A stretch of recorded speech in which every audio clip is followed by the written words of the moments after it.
Honourable Speaker, I rise to support my amendments to the motion of thanks to the address of the Honourable Governor. The first aspect I want to mention is about the praise which the Governor made to the investigation being done by the police and the rate of the cracking of the cases. There is one thing in criminal investigation, and that is very important, that an innocent man should not be roped in while criminals get set free.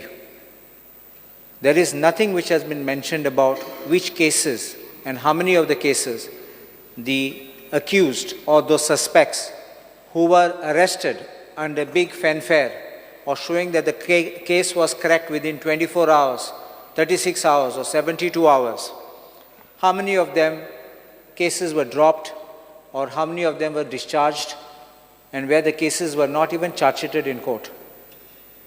When you touch an individual, it affects not only that individual's life and liberty, but changes his entire disposition of life. It affects the entire family. And therefore, just to gain headlines, just to show that you are quick in solving a case, I don't think that the law enforcement machinery should misuse the provisions of arrest, detain somebody, and then find that somebody else is accused and release these people who are innocent. I think this requires to be concentrated because then you have a proper investigation so you don't fail later on in trial and you don't put people, innocent people, inside. I will specifically tell you of a case of a murder which took place in my constituency before I became an MLA. And in that, a person pleaded and said, I have not even gone there. He was in a different village, but they arrested him. Two others who were also picked up were also arrested. Later on, they said by the mobile tower locations, they confirmed that this first boy was truly at his house and not at that site of murder. They didn't even file the charge sheet against him. They dropped him. And the other two were discharged by the court by saying there was absolutely no evidence to show that they were there. So this is what happens. Their life changes, then they become totally against society, totally against the police machinery, and you can make criminals of people who are innocent people. Next, there is nothing which is mentioned about attending to black spots. The central government has spoken about it. The government of India is making provisions for black spots on national highway. So also we got black spots on other roads because a lot of accidents take place also on internal roads. The saddest part of our road is that roads have become highways of death. The people are zooming on highways, people are suffering accidents and having deaths. Dr. Shetty mentioned about Peden Junction, which also falls in my constituency, partly in your constituency of the Honourable Speaker. The planning, apparently the planning was done without a proper thought process. The moment the concreting was done, it blocked the natural flow of people going into Kamarkazan area.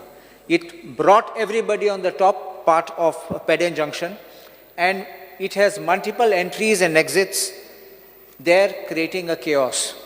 I understand that it is a sensitive matter because it's causing accidents, but the question is, if you close that, there is no alternative for people who are staying in Peden, Kamarkazan and Akoi, and those who are coming from the other side, even from TV, to come into the hospital and to other places.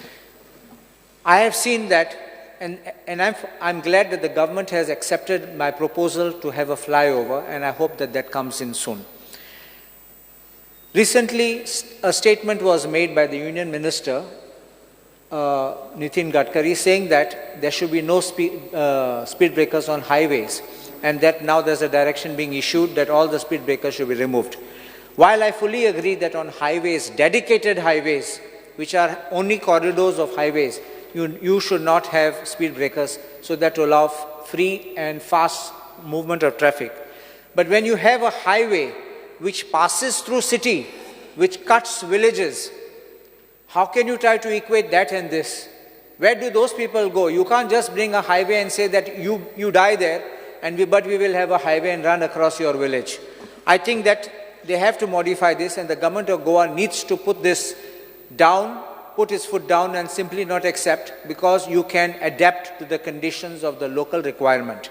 And that is what I think the government of Goa needs to emphasize, even in respect of highways passing through our state. The governor had last year mentioned of 4-laning of national highway from Patra Devi to Margaon, Western Bypass, which was assured to be completed by 2023 end. Nothing has been mentioned in this year's speech. What is the status of this work? What has been completed, and or what percentage has been achieved? I think that is a major flaw or some shortcoming in the governor's speech.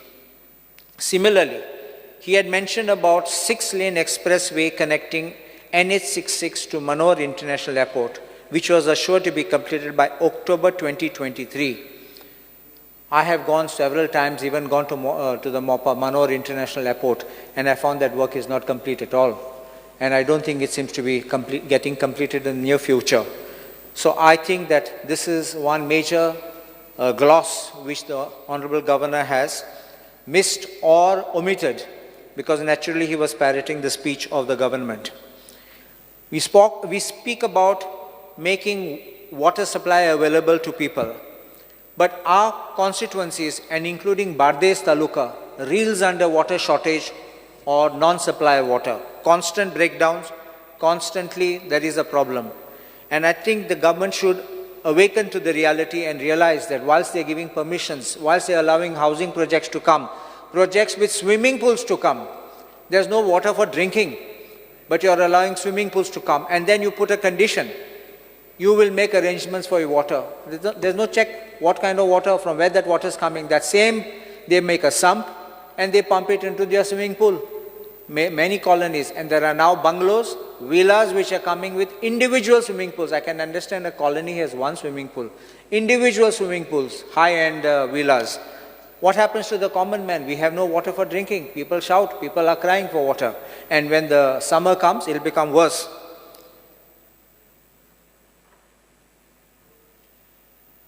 Bunds, we talk of agriculture and we talk of boosting agriculture.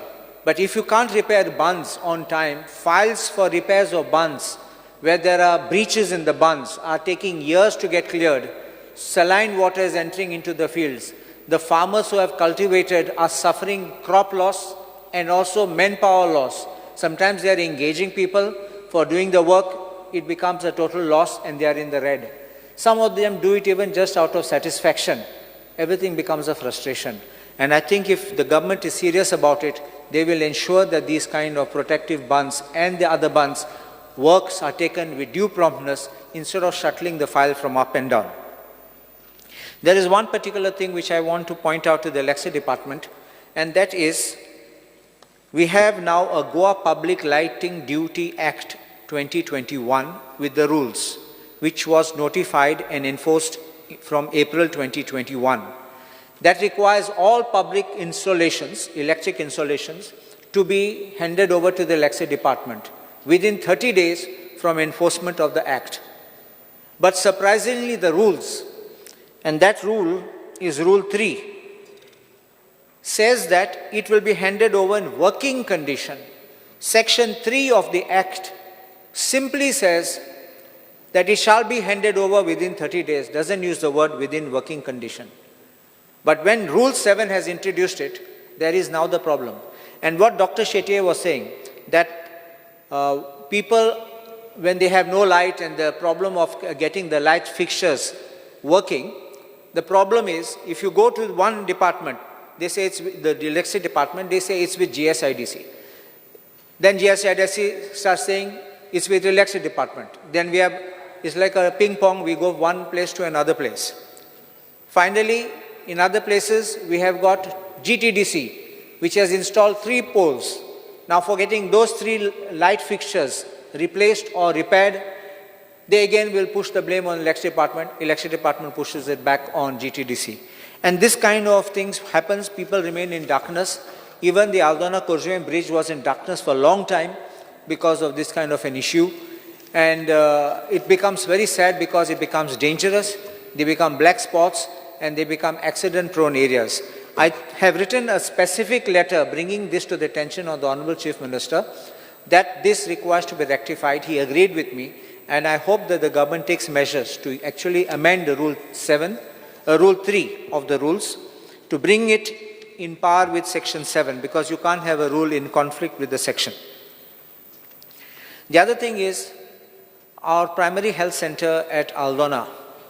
The buildings next to that are in such dilapidated condition or ruinous condition. There are snakes getting inside, there are reptiles coming in, and the people who are occupying are in state of fear.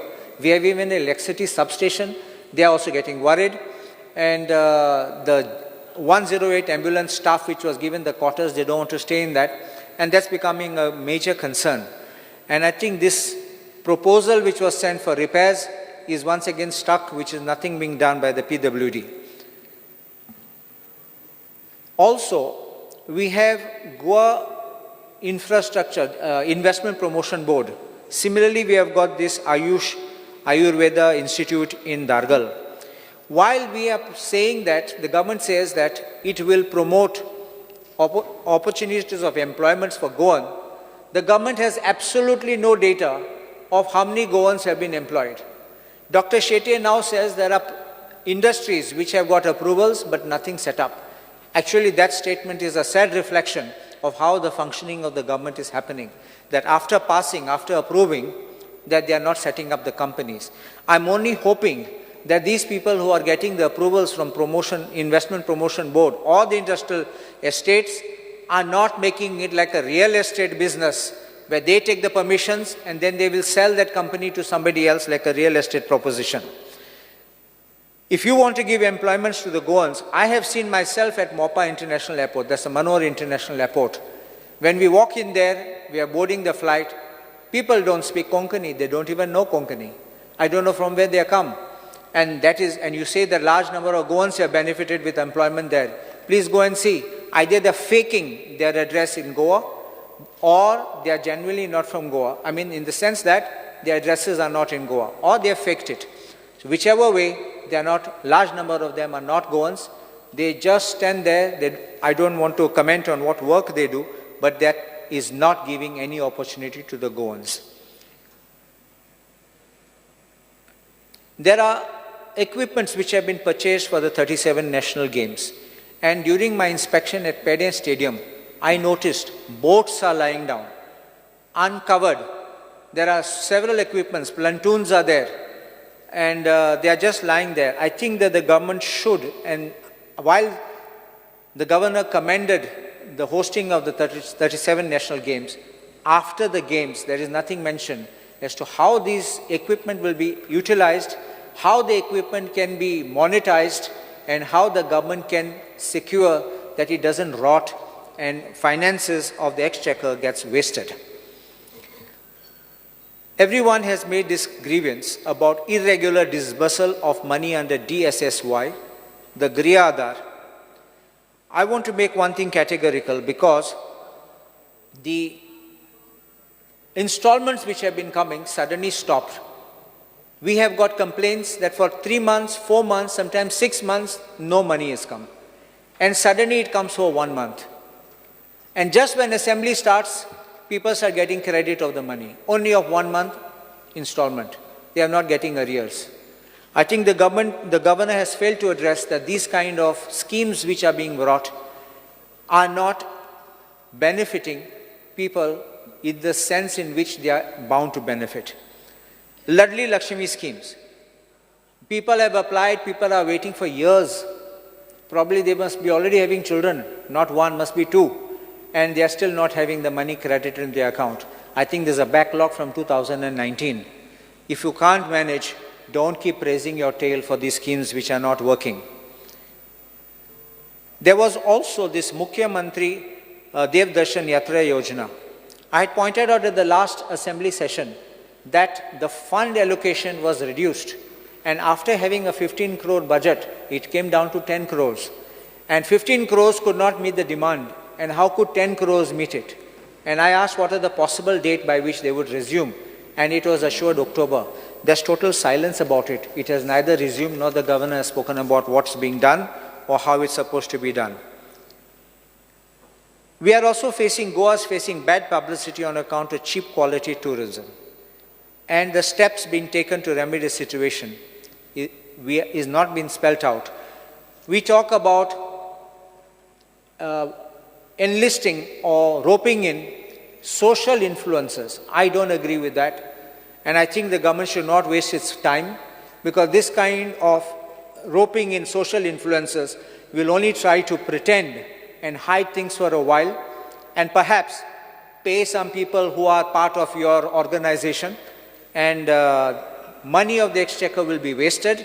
If you have people giving you bad publicity, find out what it is. Find out if it is true, find out if it is false. If it is false, take action.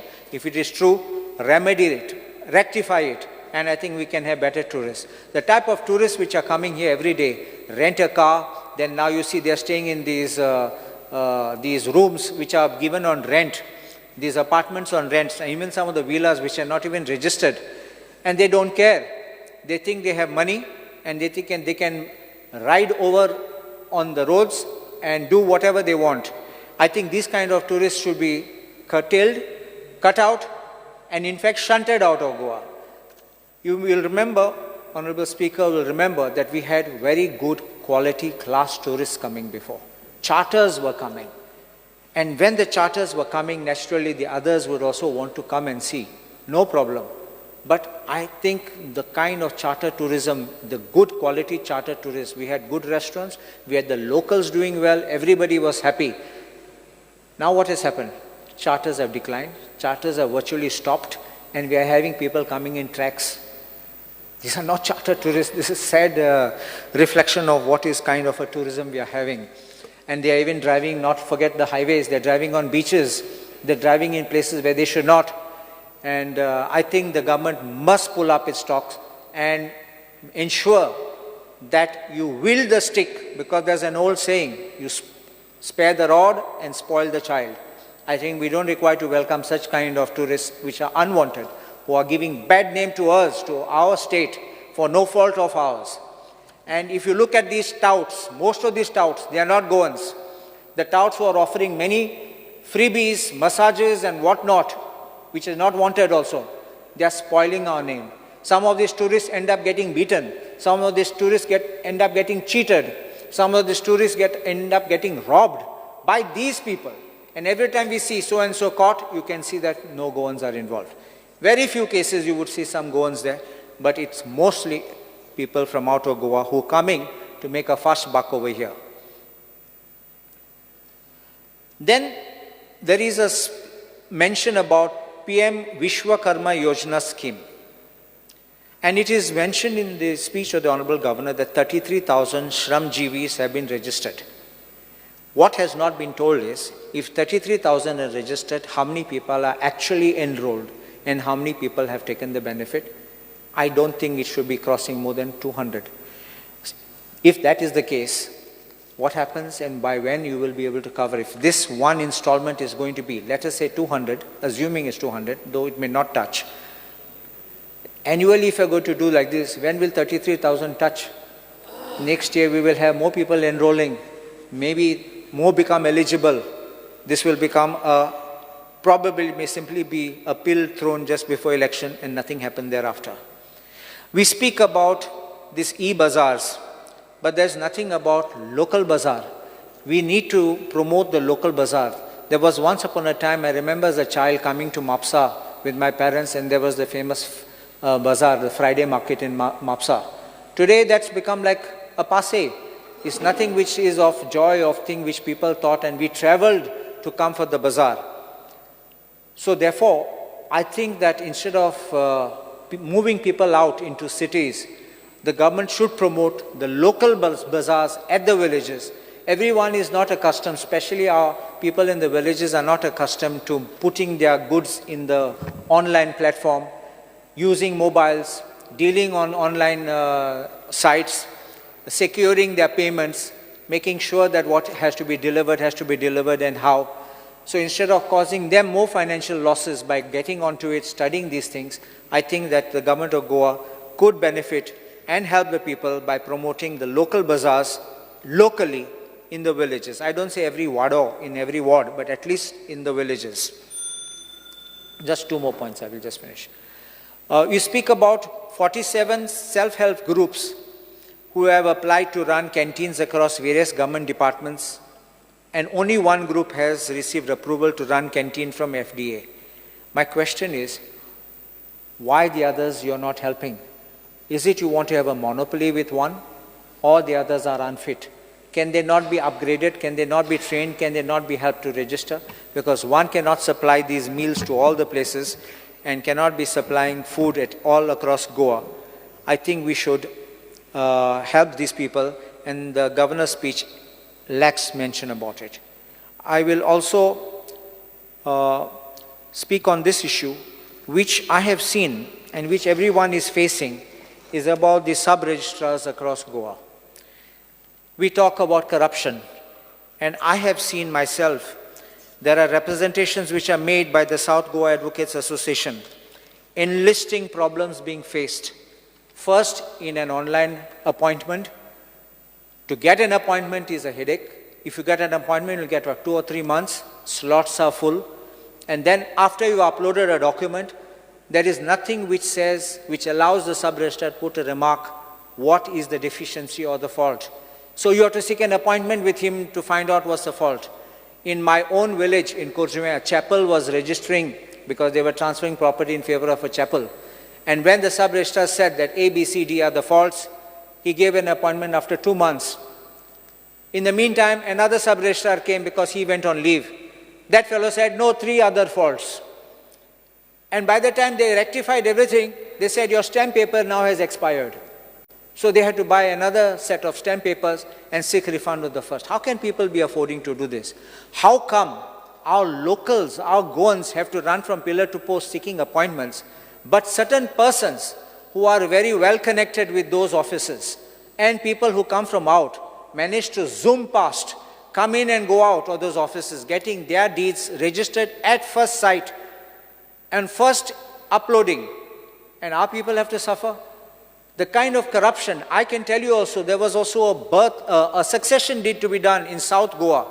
So a friend of mine phoned and said there's a problem.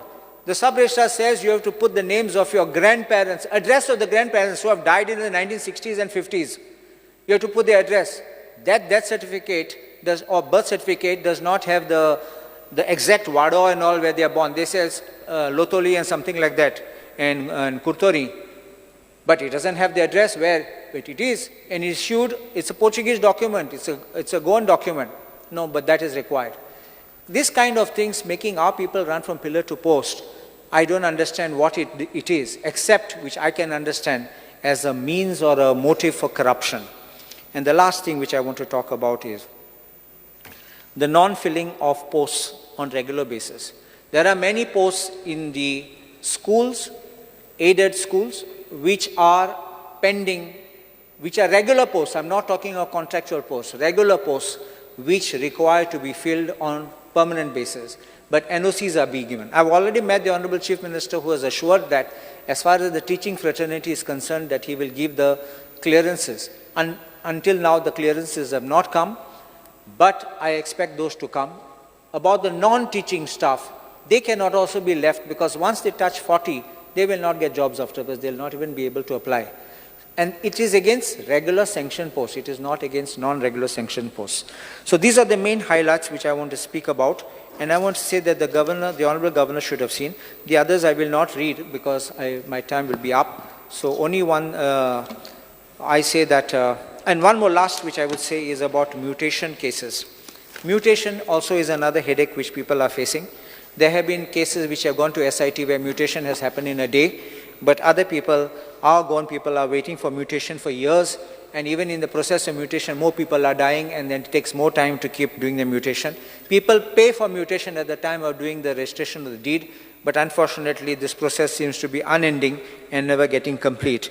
I think these are things which the government should take and not keep having events. Even the Sarkar Tumcha Darir, you must have seen that when people come, they express their grievances, but nothing happens. They go unhappy because except to having some snacks or maybe some lunch, there is absolutely no performance. I think we should stop doing this. You should take the people's grievances seriously and stop wasting this event management events which money is getting wasted and spend it on true development. Obliged. Honorable Member Premen Shet. Speaker sir, 2 फेब्रुवारीक महामहिम गव्हर्नरान ह्या सभागृहाक आणि सबंद गोंयांक address केले आणि त्यांच्यानी आपल्या अभिभाशणान गोंय सरकाराच्या